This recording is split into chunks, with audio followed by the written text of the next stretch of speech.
I was straightening my tie for the 5th time when my phone buzzed. "Mom," the text read. "Family emergency. Come home now." My heart sank.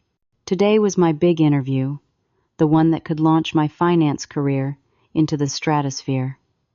I knew without asking this had something to do with Vanessa. It always did. My little sister had been the family priority since she took her first breath. I sighed, grabbed my keys, and headed for the door. Before I start this story, let me know where you are watching from in the comments below. Hit that like button and subscribe to the channel. If you have ever felt overlooked by the people who should value you most, you will want to stick around for what happens next. The drive to my interview should have been filled with mental preparation for tough questions about market trends and investment strategies. Instead, I was rehearsing responses to whatever drama Vanessa had created this time. At 28 years old, I had learned to expect these interruptions. They were as predictable as sunrise. I graduated from Cornell University with honors 4 years ago, fighting my way through with partial scholarships and weekend jobs. My parents attended my graduation, of course, but left early to make it to Vanessa's dance recital.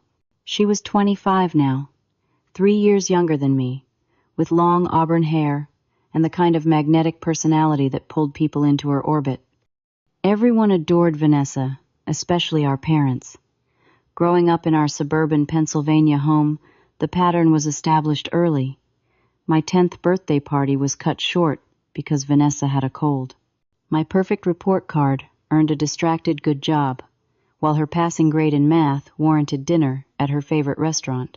When I made the varsity basketball team, my parents missed my first game because Vanessa needed new shoes for a party. It is just how families work, I told myself. Someone always gets more attention. I channeled my frustration into independence, determined to build a life where I would be valued. I worked through college, graduated with minimal debt, and secured an apartment in Philadelphia. The finance world was competitive, but I was making steady progress. The interview today was with Anderson Financial Group, a prestigious firm that managed portfolios for wealthy clients across the East Coast. The starting salary would double my current income. More importantly, it would validate my years of hard work and sacrifice.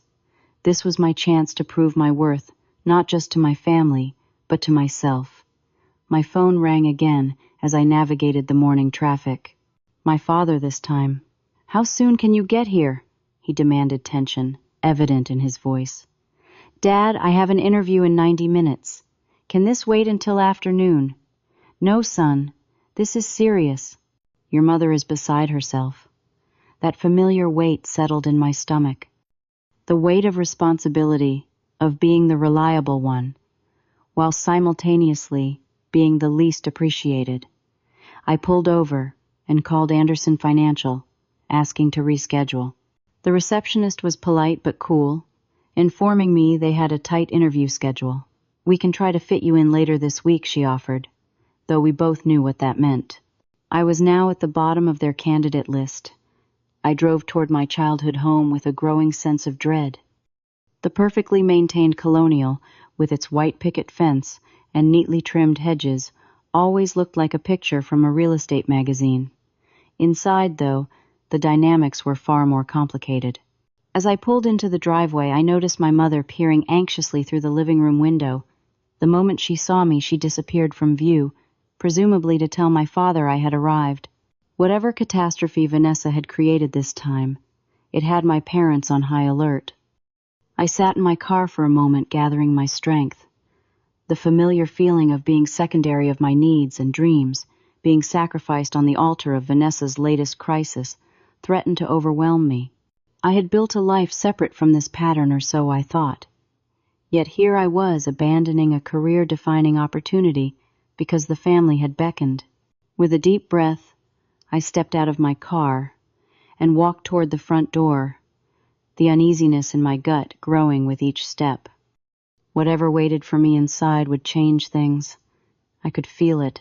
The question was whether that change would finally shift the family dynamics or simply reinforce the role I had been assigned, the reliable son who would always come second. The tension in the house hit me the moment I stepped through the door. My mother sat at the kitchen table, tissues clutched in her trembling hands, eyes red from crying. My father paced the living room, his face a mask of fury and worry. The scene was familiar, yet somehow more intense than previous family crises. "What happened?" I asked, setting my briefcase down by the door. My father stopped pacing and faced me. "Your sister has dropped out of college." I waited for more certain there must be something else to warrant this level of distress and the urgent summons that had derailed my interview, and I prompted when no additional information came. And my father continued, his voice rising. "She spent her entire tuition payment for this semester on a shopping spree and a trip to Miami with that boyfriend of hers." The pieces clicked together. Vanessa was in her final year at a private liberal arts college, her education funded primarily by our parents, with some contribution from our grandmother's inheritance. The tuition was substantial, around $30,000 per semester. "How much are we talking about?" I asked quietly. "All of it," my mother sobbed. $32,000, gone. And she has credit card debt on top of that. I sat down heavily across from my mother. "That is a lot of money. What is she planning to do about it?" My parents exchanged glances and I felt my stomach drop. I knew that look. "We are going to have to dip into the family savings," my father said firmly. "We cannot let her get kicked out of school when she is so close to finishing the family savings." The account that my parents had been building for their retirement, the fund that was supposed to help them buy a smaller house in Florida, where Dad had always dreamed of spending his golden years fishing. "Wait," I held up my hand. "Before you do that, should not Vanessa take some responsibility here? She could get a job, take out a loan." My mother gasped as though I had suggested something truly horrific. A job. Now. That would distract her from her studies. "Mom, she already distracted herself enough to blow through $32,000, I pointed out. "And she dropped out, remember? There are no studies right now." My father's face darkened. "You do not understand the pressure your sister is under. College is different now than when you went. The social expectations, the stress." I bit back a laugh. "Dad, I graduated 4 years ago, not 4 decades ago, and I worked 20 hours a week while maintaining a 3.8 GPA. That is different. You have always been more resilient." Translation: Vanessa is fragile and needs protection. You can handle being overlooked. The front door opened, and Vanessa swept in her presence, immediately filling the room. Despite the circumstances, she looked immaculate in designer jeans and a silk blouse that probably cost more than my entire interview outfit. "Oh, great. The financial genius is here," she said, rolling her eyes when she saw me. "Come to lecture me about budgeting, Vanessa," my mother admonished weakly. "Your brother is here to help judge me." "You mean?" she retorted, dropping onto the sofa and pulling out her phone. I took a deep breath, trying to maintain my composure. "I am not here to judge you, Vanessa. I am trying to understand the situation." She looked up from her screen, eyes narrowed. "The situation is that I made a mistake, okay? College was suffocating me. Everyone was partying and traveling, and I was missing out. The pressure was insane. So insane that you spent $32,000 of tuition money on clothes and a vacation. See," she pointed at me, looking at our parents. Judging my father stepped between us. "The point is, we need to figure out how to fix this.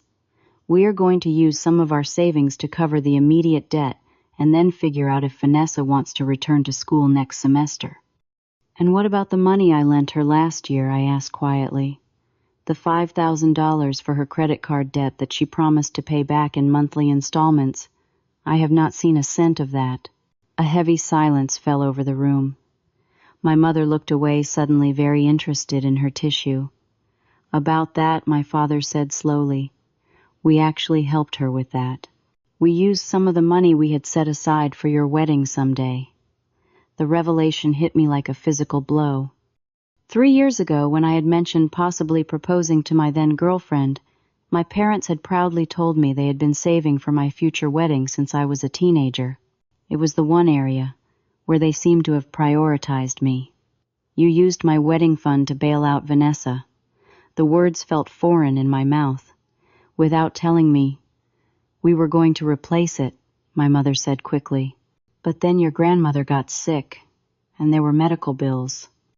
And we had to help Vanessa with her apartment deposit, my father added. I closed my eyes trying to process this new betrayal. When I opened them, my father was looking at me with an expression that sent chills down my spine. I knew what was coming before he said it. Son, we were hoping.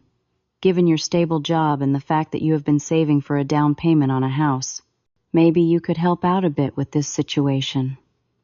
And there it was. The request that confirmed every suspicion I had harbored about my place in this family. I wasn't just expected to understand being second place. I was expected to finance it. I stared at my father, the words hanging in the air between us like a physical barrier. The room seemed to shrink, the walls closing in as the full impact of his request registered. He wasn't just asking me to give up my dream home. He was asking me to validate the lifetime of inequity I had endured. You want me to use my house savings to pay for Vanessa's mistake? My voice sounded distant to my own ears. Not all of it, my mother interjected quickly. Just enough to help us cover this without draining the retirement fund completely. Just enough. As if there was an acceptable amount of my future to sacrifice. My mind flashed back to countless moments, sitting alone at high school lunch tables, because my parents couldn't drive me to school early enough to meet friends. They were busy taking Vanessa to dance practice, working night shifts at the campus cafeteria, while watching other students enjoy college life, taking the bus 40 miles each way to interview for internships because my parents had given Vanessa my car fund for her sweet 16 present. Every sacrifice, every moment of making do with less so that Vanessa could have more cascaded through my memory. I have been saving for 3 years, I said quietly, working overtime, skipping vacations, living with roommates, even though I could afford a place of my own. That money represents everything I have worked for. We know you have worked hard, my father said, but family helps family. When one of us is in trouble, we all pitch in. I looked at Vanessa, who had the grace to appear slightly uncomfortable, though she didn't meet my eyes. Funny how that philosophy only applies when Vanessa needs help, I observed. When I needed money for textbooks in college, I got a job. When I needed a car for my first job out of college, I took out a loan. That is because you could handle it, my father said, as if this were a compliment rather than a confirmation of the double standard. And Vanessa, can't I? Challenged. I am not like you, Vanessa. Finally spoke her voice, thick with tears. I am not good with money and stress and all that adult stuff. You have always been jealous that Mom and Dad love me more. The room went silent. No one contradicted her statement. Vanessa, that is not fair. My mother eventually said, but her tone lacked conviction. Isn't it, though? I stood up, unable to remain seated any longer. Isn't that exactly what has been happening since we were kids? Vanessa gets the attention, the resources, the support, while I am expected to just figure it out on my own. That is not true. My father protested, but I was beyond. Placating. It is true. When I made honor roll, it was expected. When Vanessa passed a test, it was celebrated. When I needed new basketball shoes, I mowed lawns. When Vanessa wanted new dance costumes, you worked overtime. Every accomplishment of mine was minimized. Every minor achievement of hers was magnified. You are being dramatic, my father said dismissively. Am I? Then explain this situation. Explain why I should give up my future home to bail out Vanessa for the 100th time. Because you can take care of yourself, my father finally exploded. You have always been able to take care of yourself. Vanessa needs us more. There it was. The truth, I had always known, but never heard stated so explicitly. I was less loved, not despite my independence, but because of it. My capability was not a source of pride for my parents, but a convenient excuse to focus their resources and affection elsewhere. My phone vibrated in my pocket. Looking down, I saw a message from Anderson Financial. Mr. Jacobson was expecting you 20 minutes ago. Should we reschedule the interview? In the drama of the family crisis, I had lost track of time. My big opportunity, the chance to advance my career significantly, was slipping away while I stood here being asked to finance my sister's irresponsibility. I have to go, I said abruptly, grabbing my briefcase. Go. We haven't resolved anything, my father protested. I missed my interview to come here, I said. The least you can do is give me time to think about this request. What interview? My mother asked, looking genuinely confused. I realized with a sinking feeling that I had mentioned the Anderson interview to them at least 3 times in the past week. The job interview that could have doubled my salary. The one I have been preparing for months. The one I told you about on Sunday dinner and Tuesday when you called, and again yesterday. Oh, she said vaguely. I thought that was next week. I headed for the door, unable to bear another minute in that house. As I reached for the handle, my father called after me. Son, we need an answer soon. Vanessa's debt collectors are calling daily. I turned back one last time. You always taught us that actions have consequences, Dad. At least that is what you told me when I got detention in 6th grade for someone else's prank. Funny how that principle doesn't apply to Vanessa. I walked out, got in my car, and drove. No destination in mind, just away. My phone rang repeatedly. Calls from my parents, and even one from Vanessa, but I ignored them all. Eventually, I pulled into a park and checked my messages. A voicemail from Anderson Financial confirmed what I already knew. They had given my interview slot to another candidate. A text from my mother read, Your father and I are disappointed in your attitude. Vanessa is crying. She says she is moving out because you made her feel unwelcome in her own home. This is not how family treats each other. I laughed bitterly at the irony. This was exactly how my family had always treated me. I ended up at Jack's apartment, the one friend who had witnessed my family dynamics firsthand during college. He opened the door, took one look at my face, and grabbed 2 beers from his refrigerator without a word. Let me guess, he said, as we settled onto his worn leather couch. Vanessa crisis, I gave him the abbreviated version, my voice growing steadier as I articulated the situation out loud. Something about putting words to the pattern made it clearer, more undeniable. So they want you to give up your house down payment to bail her out, Jack summarized.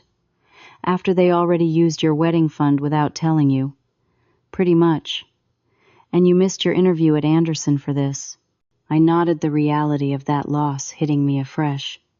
Jack leaned forward, his expression serious. Listen to me. What your family has going on is not normal. It is not healthy. You know I come from a big family, right? 4 kids, limited resources. But my parents bent over backward to make things equitable, even when one of us needed extra support. So what do? First, call Anderson back. Explain. There was a genuine family emergency. Apologize sincerely and ask for another chance. The worst they can say is no. The suggestion was so practical, so obvious, that I felt slightly embarrassed for not thinking of it myself. But years of family conditioning had taught me that my opportunities were less important, less worthy of rescue. Second, Jack continued, you need to set boundaries with your family. Clear, firm boundaries. No more dropping everything for Vanessa's dramas. No more sacrificing your future to enable her bad choices. I made the call to Anderson Financial, right there from Jack's living room. To my surprise, the hiring manager was understanding. A cancellation had opened up a slot the following morning. Second chances were rare in the financial world, and I was determined not to waste this one. That night I stayed on Jack's couch and prepared more thoroughly than ever for the interview. The next morning I arrived 30 minutes early, impeccably dressed and completely focused. The interview went better than I could have hoped. My preparation showed, and the panel seemed impressed with my answers and questions. 2 days later, I received the offer, with a starting salary even higher than originally advertised due to my performance. With the job secured, I turned my attention to the family situation. I arranged to meet Vanessa alone at a coffee shop near her apartment. She arrived looking subdued, nothing like her usual vibrant self. "I did not expect you to call me," she admitted, as she slid into the booth across from me. "I think it is time we had an honest conversation," I said. "Just the two of us without Mom and Dad's influence." She nodded cautiously.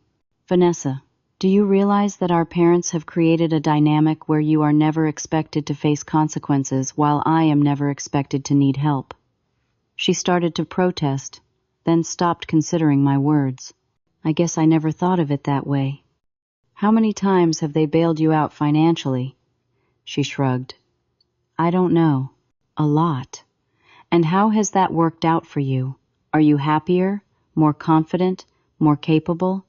Her eyes filled with tears, but these seemed different from her usual performative crying. "No," she whispered. "I am 25 years old, and I cannot manage a checking account. I panic every time I have to make a decision. I feel like a child." It was the most honest I had ever seen her. For the first time, I saw beyond my resentment to recognize that the family dynamic had damaged her too, just in different ways. "I am not going to give you money," I told her directly, "but I will help you find a job. I will help you make a budget. I will even help you talk to the college about your options for completing your degree eventually." "Why would you help me at all?" she asked. "After everything, because you are my sister. But more importantly, because helping you learn to stand on your own is actual help. Throwing money at your problems just perpetuates the cycle." The next day, I met with my parents. The conversation was difficult, with defensive reactions and old patterns threatening to reassert themselves. But I remained calm and firm. "I love you both," I told them, "but I am establishing boundaries. I will not sacrifice my financial future for Vanessa's mistakes. I will not drop everything when she creates a crisis. And I need you to recognize the unequal treatment that has defined our family. We have always treated you both fairly," my father insisted. "No, you have not. And deep down you know that. You have treated us according to the roles you assigned us, Vanessa, as the fragile one who needs protection, me as the strong one who needs nothing." My mother began to cry, but I continued gently. "I am not asking you to love us the same. I know that is not how love works. I am asking you to respect us both enough to let us experience the natural consequences of our choices."